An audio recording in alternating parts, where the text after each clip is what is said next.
o terceiro dia do julgamento do Supremo Tribunal Federal, que analisa a prisão após condenação em segunda instância, começou com o longo voto da ministra Rosa Weber, considerada a fiel ou a infiel da balança, que votou contra a prisão após condenação em segunda instância. A magistrada se debruçou inicialmente na jurisprudência do STF quanto ao tema, explicando o que fez nos julgamentos anteriores. Aperta o play, Robson. E minha postura frente ao estado da arte naquele momento foi a de acatar o entendimento sedimentado pelo plenário. Vale dizer, a de decidir em conformidade com a jurisprudência do Supremo Tribunal Federal, em atenção ao dever de equidade que há de nortear a prestação jurisdicional, tratar casos semelhantes de modo semelhante, e em respeito ao princípio da colegialidade, que é o meio de atribuir autoridade e institucionalidade às decisões desta Casa, enquanto expressão da exigência da integridade da jurisprudência. Entre fevereiro de 2016, que foi a data do julgamento do HC da relatoria do ministro Teori Zavascki, e 4 de abril de 2018, que foi a data do julgamento do HC 152.752 do Paraná, em processos da minha relatoria, eu lavrei no mínimo 18 acórdãos no âmbito da primeira turma e proferi 66 decisões monocráticas, aplicando a jurisprudência prevalecente de que não obstaculizada pelo artigo 557 a execução antecipada da pena. Isso aí é a ministra Rosa Weber tentando se explicar. Na verdade, não consegue muito, não. Depois ela passou a se ater à questão do trânsito em julgado. Rosa Weber se posicionou contra a prisão em segunda instância, acompanhando o voto do ministro relator Marco Aurélio Mello. Pode soltar, Robson. Ainda que o texto constitucional estabeleça limites para a prisão, não veda nem limita a imposição de outras medidas cautelares. E não se tratando de prisão de natureza cautelar, todavia, o fundamento da prisão, a prisão-pena, será a formação do que chamamos de culpa. E segundo a norma expressa da Constituição, esta convicção somente pode irradiar efeitos normativos a partir do momento definido como trânsito em julgado da condenação criminal. Gostemos ou não, goste eu pessoalmente ou não, esta a escolha político-civilizatória manifestada pelo poder constituinte, e não reconhecê-la importa, com a devida vênia, reescrever a Constituição para que ela espelhe o que gostaríamos que dissesse, em vez de observarmos. O Supremo Tribunal Federal é o guardião do texto constitucional, não o seu autor. E lembro, becária, do momento em que o juiz é mais severo do que a lei, ele é injusto. E Rosa Weber concluiu o voto com a leitura de um poema. Solta aí, Robson. Senhor presidente, lembro Cavafis, poeta grego da minha preferência. O que esperamos na Ágora reunidos é que os bárbaros chegam hoje. Por que subitamente essa inquietude? Que seriedade nas fisionomias? Por que tão rápido as ruas se esvaziam e todos voltam para casa preocupados? Porque é já noite, os bárbaros não vêm e gente recém-chegada das fronteiras diz que não há mais bárbaros. Sem bárbaros, o que será de nós? Eles eram uma solução. Se Cavafis, à espera dos bárbaros. Senhor presidente, julgo procedentes as ações declaratórias para declarar a constitucionalidade do artigo 283 do Código de Processo Penal na redação conferida pela Lei 12.403 de 2011. Tenho uma mínima divergência com um dos comandos emitidos pelo eminente relator no final do seu voto. mas por óbvio será um tema a ser enfrentado dependendo do julgamento final. É como voto. E o sexto ministro a votar foi Luiz Fux. Ele expressou incômodo com a possibilidade de mudança da jurisprudência. Pode soltar, Robson. Como é que se poderia deixar aquela gente, e isso aqui é aplicar esse adjetivo, solto até o trânsito julgado, crimes bárbaros contra o ser humano, contra a administração pública? E aqui o ministro Francisco Rezec, que era também chamado o senhor das ideias e das palavras, no habeas corpus 71.026, ele afirmava: há países onde se pode conviver sem consequências desastrosas, com a tese segundo a qual a pessoa não deveria ser presa senão depois do trânsito julgado da decisão condenatória. São países onde o trânsito julgado ocorre com rapidez, porque não conhecem nada, absolutamente nada, semelhante à nossa espantosa e extravagante prodigalidade recursal. Muito bem, e o ministro ainda questionou por que mudar de entendimento agora. Pode soltar, Robson. Por que nós vamos mudar agora a jurisprudência? Qual vai ser o benefício? O direito vive para o homem, não o homem para o direito. Então não adianta dizer que não interessa a sociedade, interessa a sociedade. Todos os poderes se exercem em nome do povo, todos eles. É claro que nós não vamos fazer pesquisa de opinião pública para julgar uma causa entre A e B, mas se tiver em jogo uma razão pública ou um valor moral, nós temos de ouvir a sociedade. A sociedade, nós somos homens tirados da sociedade. Nós nos submetemos a um processo democrático de sabatina no Congresso Nacional. Em 2016, foi reafirmada essa jurisprudência. Em 2018, confirmou-se mais uma vez essa jurisprudência. Qual é o benefício de mudar essa jurisprudência agora? Vai atender o quê essa viragem jurisprudencial?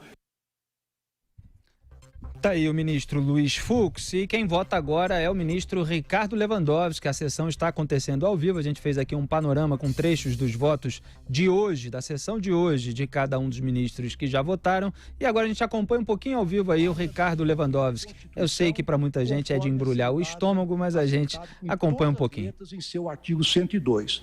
Por isso entendo, com a devida vênia corrente majoritária, a qual ocasionalmente se formou no julgamento do HC 126292, que naquela sentada o plenário retirou do artigo 5º, inciso 72 da Constituição, um sentido que dele não poderia extrair, nem no mais elástico dos entendimentos, pois resultou na vulneração de um mandamento constitucional claro, unívoco, direto e objetivo, inclusive protegido pelo próprio texto magno, como visto, contra iniciativas tendentes a aboli-lo. Insisto em que não se mostra possível superar a taxatividade daquele dispositivo constitucional, salvo em situações de cautelaridade, por tratar-se de um comando constitucional absolutamente imperativo, categórico, com relação ao qual não cabe qualquer tergiversação, pois, como já diziam os juristas de antanho, in claris cessat interpretatio, máxima agora trazida à colação pelo ministro Fux. E o texto do inciso 72, do artigo 5º da Carta Magna, ademais, além de ser claríssimo, jamais poderia ser objeto de uma inflexão jurisprudencial para interpretá-lo, senhor presidente, em malam partem, ou seja, em prejuízo dos acusados em geral. Por fim, não custa recordar que o artigo 30 da Declaração Universal dos Direitos do Homem de 1948, elaborada sob os auspícios da Organização das Nações Unidas e subscrita pelo Brasil, considerada pelos especialistas um verdadeiro jus cogens internacional, ou seja, de observância obrigatória de todos os estados que assinaram, consagrou o princípio da proibição do retrocesso em matéria de direitos e garantias fundamentais plenamente aplicável à espécie. Então, senhor presidente, concluindo, em face do exposto, outra não pode ser a minha conclusão, senão a de que o artigo 283 do Código do Processo Penal é plenamente compatível com a Constituição em vigor, razão pela qual eu me pronuncio no sentido de julgar inteiramente procedentes as ADCs 43, 44 e 54 sobre exame e como voto. Agradeço ao ministro Ricardo Lewandowski. Vou proclamar o julgamento parcial e suspender o julgamento em razão do horário.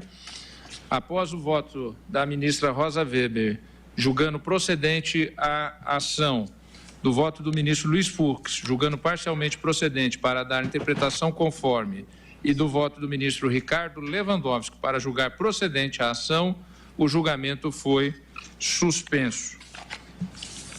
Senhoras e senhores, eminentes colegas, eu gostaria de fazer um esclarecimento em razão de algumas demandas que tem havido, especialmente da imprensa, e em razão da semana que vem não ter julgamentos. Eu gostaria de voltar a esclarecer o seguinte: conforme calendário publicado no Diário da Justiça eletrônico, em 15 de abril deste ano, foi estabelecido os calendários de todo o presente segundo semestre.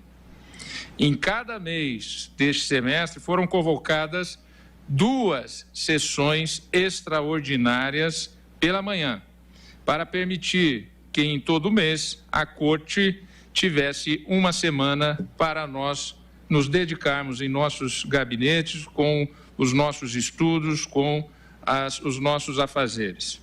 Neste mês de outubro, por exemplo, foram realizadas sessões extraordinárias nas manhãs dos dias 9 e 23 de outubro, de forma a compensar a não realização de sessões na próxima semana.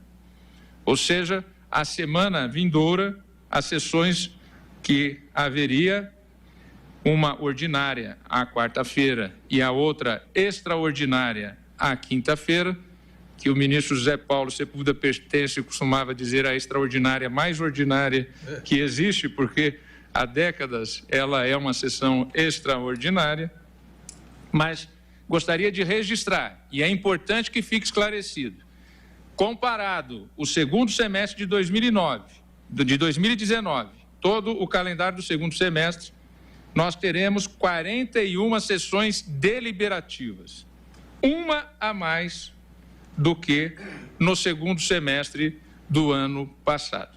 É bom que isso fique claro, é bom que isso seja esclarecido. Ou seja, nós estamos fazendo, inclusive, mais sessões deliberativas do que tivemos no ano passado.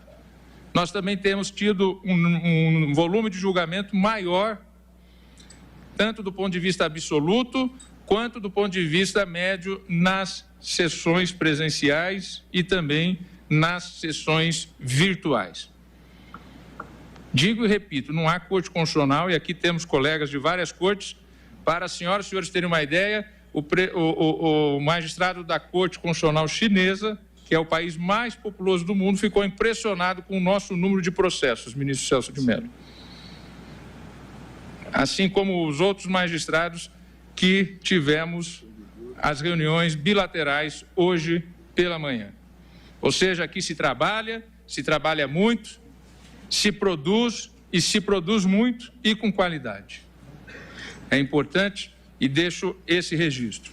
Em relação à continuidade deste julgamento, o mais breve possível, em razão das sessões que estão já programadas para quarta-feira, dia 6 de novembro, às 9h30, extraordinária, às 14 horas, ordinária, e na quinta-feira, dia 7, ordinária, em razão da necessidade de um rearranjo das agendas de outros feitos ali colocados, eu anunciarei na segunda-feira, próxima vindoura, se nós iniciaremos na quarta ou na quinta-feira, para que tanto o Ministério Público quanto as senhoras e os senhores advogados fiquem, então, cientes, e também a imprensa que tem acompanhado esse julgamento com bastante profundidade, e todos aqueles que têm interesse no acompanhamento deste caso. Nós anunciaremos, então, na próxima semana, o momento de retorno deste julgamento. Agradecendo a presença de todos e convidando os eminentes colegas para a abertura do seminário dos BRICS, declaro encerrada a presente sessão. Uma boa noite a todos.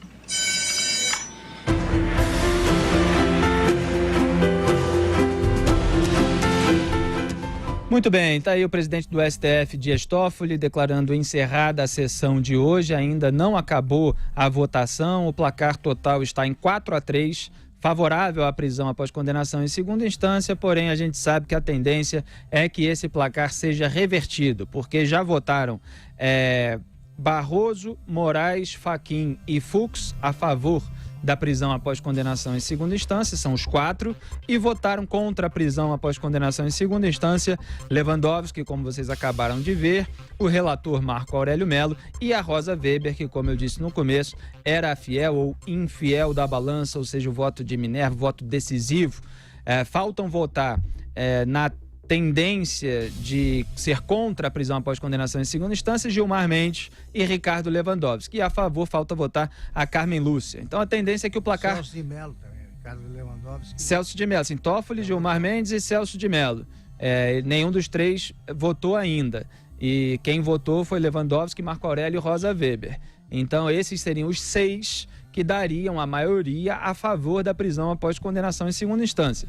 Agora, existe a possibilidade, que foi aventada muito aí no noticiário de bastidor, de o presidente da Corte, Dias Toffoli, na hora da decisão, fazer uma solução intermediária, que ele já aventa há muito tempo, que é, em vez de ser contra ou a favor da prisão após condenação em segunda instância, ser a favor da prisão após o recurso ao Superior Tribunal de Justiça, que é considerada por alguns, embora não seja por outros a nomenclatura correta, a terceira instância. Então, a gente está assistindo, Augusto Nunes, um grande teatro ali, porque o Dias Toffoli só pautou isso, porque certamente já sabia.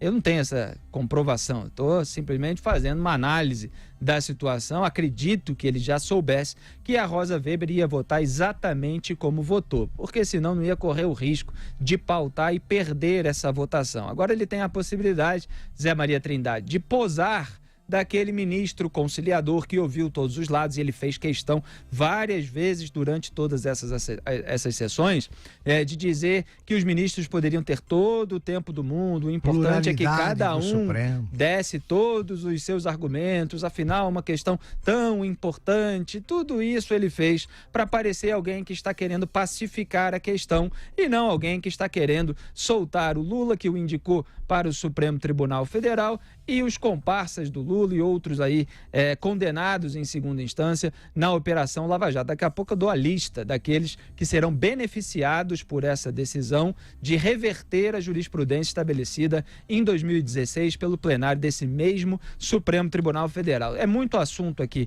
para comentar, a gente vai aos poucos, então começa daí, José Maria Trindade. É isso, Felipe. Uma lista horrorosa, viu? Uma lista triste e sob responsabilidade do Supremo Tribunal Federal. Felipe, aqui em Brasília, eu acho que alguns estados também adotam uma semana sem aulas, né? E exatamente, eu acho que foi na semana passada, chamada Semana de Saco Cheio. Essa é a semana de saco cheio do Supremo. Na semana que vem não haverá sessão. Quer dizer, férias para os ministros que têm já 2 meses de férias oficiais por ano, e isso indica que não é como o presidente falou, que se produz e que se trabalha muito, né? Há reclamações sobre essa produção do Supremo.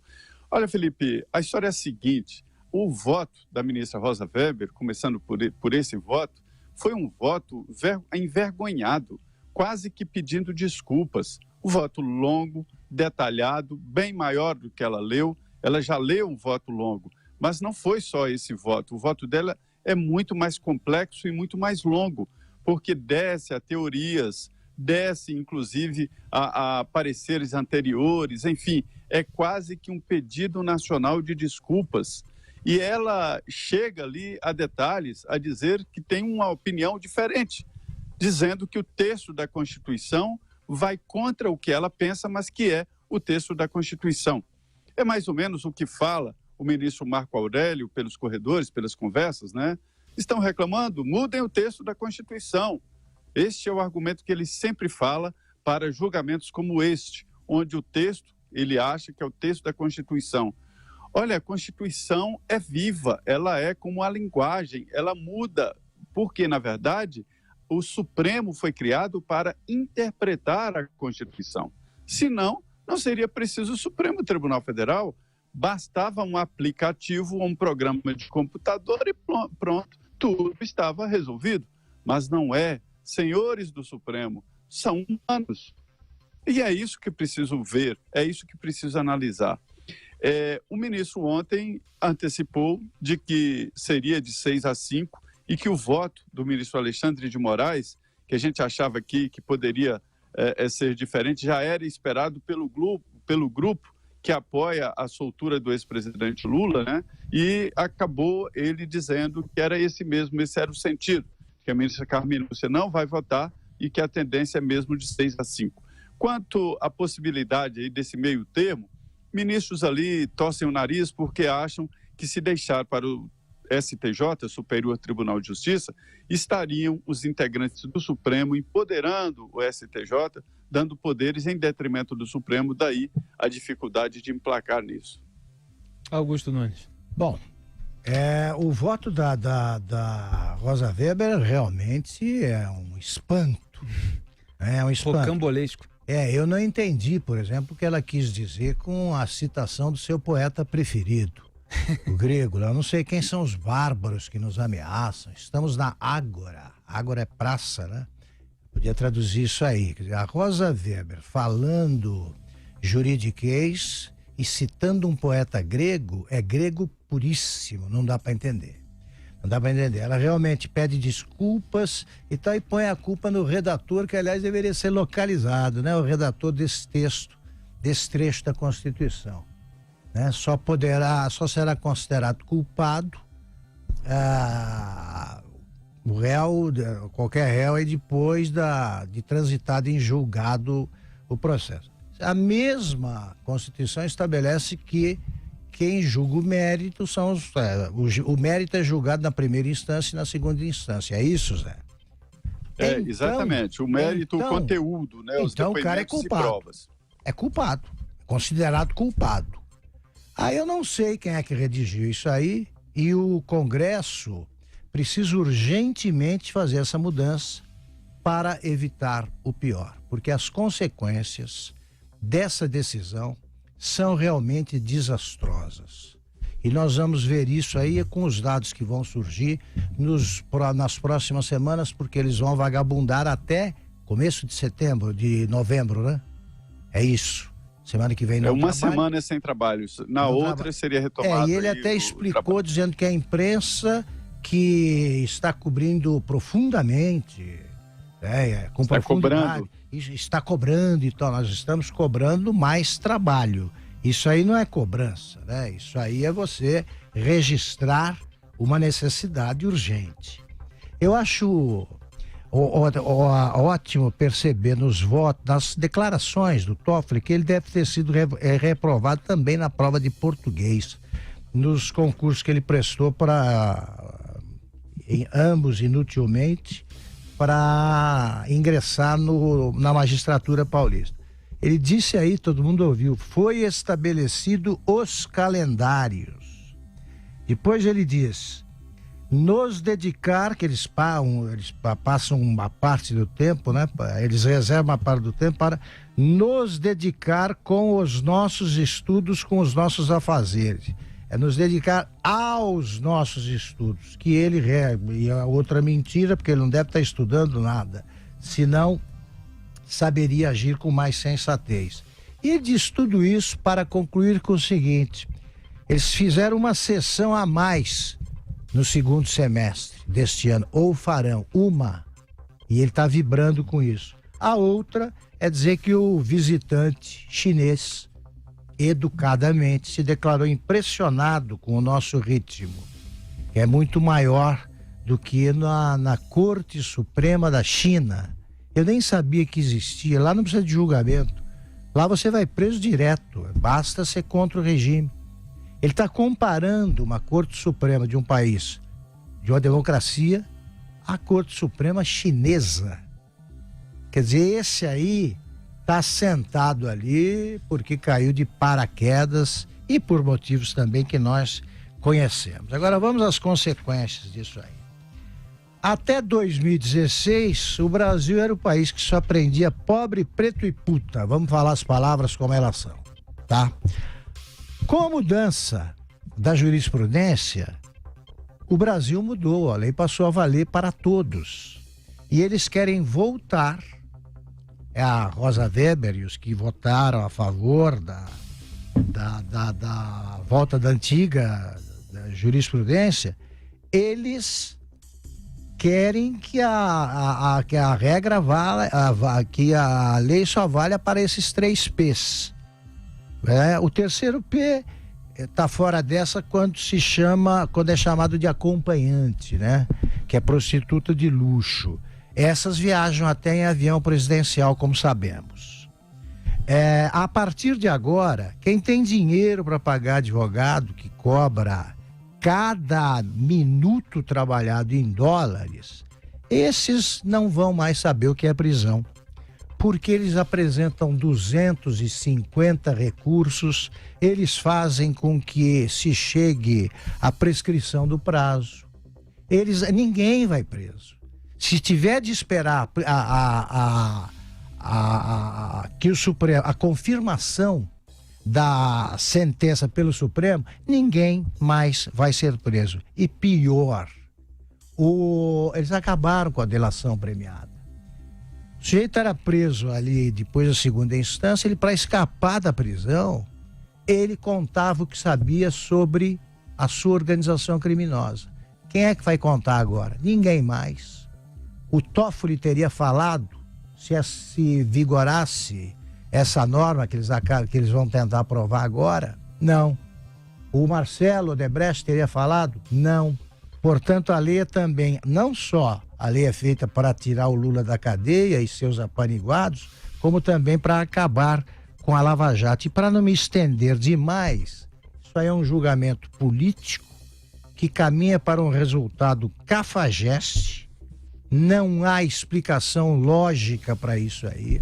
Uma explicação que seja decente, e os bandidos estão em festa, porque o que essa lei vai livrar em matéria, vai botar de bandido na rua, é uma grandeza. Não nos esqueçamos de que há vários integrantes, assassinos do PCC, que só foram condenados até em segunda instância. Até que seja confirmado isso, eles sairão da cadeia porque eles formam advogados que sabem todos os truques assimilados pelos cacais da vida. É isso.